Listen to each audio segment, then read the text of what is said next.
Imagine a time long before our own, in a land of deep, ancient forests where sunlight trickled down in golden threads. This wasn't just any land. The indigenous people called it the Promised Land. In their stories, passed down through generations, to set foot here was to make a promise to the future. They couldn't have known that this quiet, sacred place would one day become the very heart of a vast, united nation, a place where countless cultures would weave together into the grand tapestry of human history.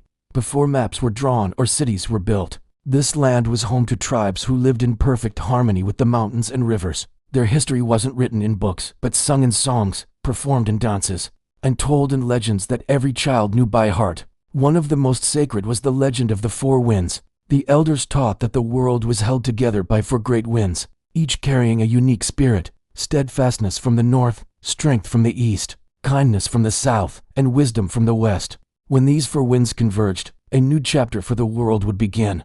The people believed they were part of these winds, which fostered an openness to strangers who came with good intentions. Little did they know, this very belief would set them on a path of immense change. Then, one summer day, the horizon glowed with an unfamiliar crimson. Out on the vast ocean, something new appeared: strange ships with billowing white sails. Standing on the shore, the people watched in silent awe, unaware that this single moment would forever alter the destiny of their continent. The first people to step ashore were unlike anyone they had ever seen.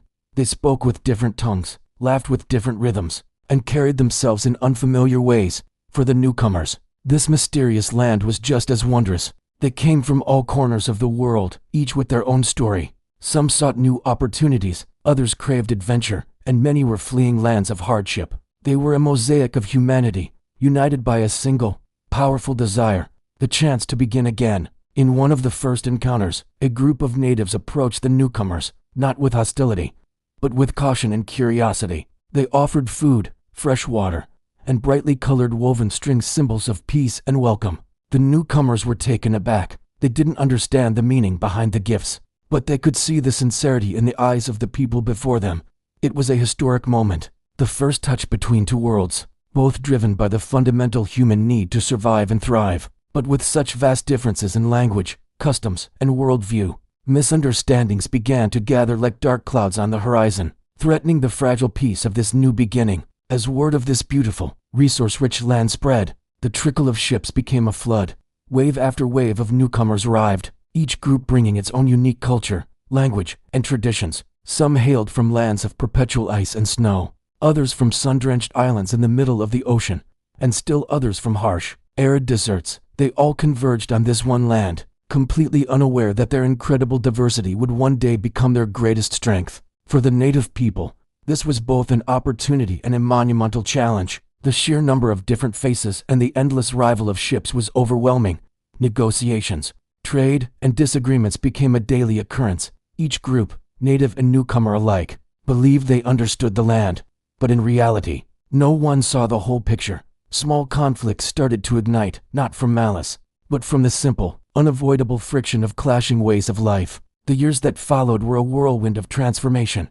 Small settlements sprouted, growing into the first towns. Bustling markets sprang up, becoming vibrant centers for the exchange of goods, and, more importantly, ideas. A powerful cultural fusion began. New, blended languages emerged, culinary traditions merged to create exciting new dishes, and novel customs were born as communities were forced to live side by side. The once serene land was now a kaleidoscope of cultures, beautiful, dynamic, but also disorienting. The lines between old and new blurred. Everything felt chaotic, yet it was a chaos brimming with untapped potential. All these different people, whether they knew it or not, were collectively building something far greater than they could ever imagine. Then, during a winter colder than any before, a historic gathering took place. Representatives from the many diverse groups, native tribes, and newcomer communities alike convened on a vast, open prairie. They ranged their tents in a giant circle, creating a space where every voice could be heard. For days, the air was filled with a chorus of different perspectives. The indigenous leaders spoke of their sacred duty to maintain balance with nature. The newcomers shared their ideas for building strong, resilient communities.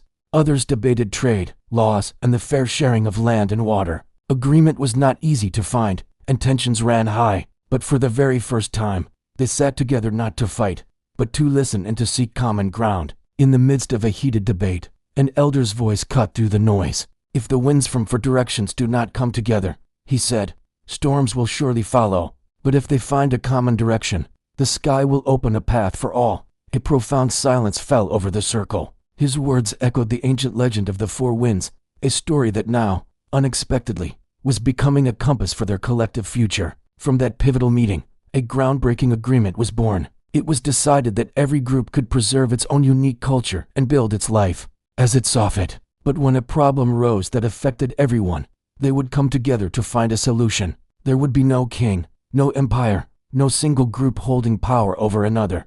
There was only a shared covenant.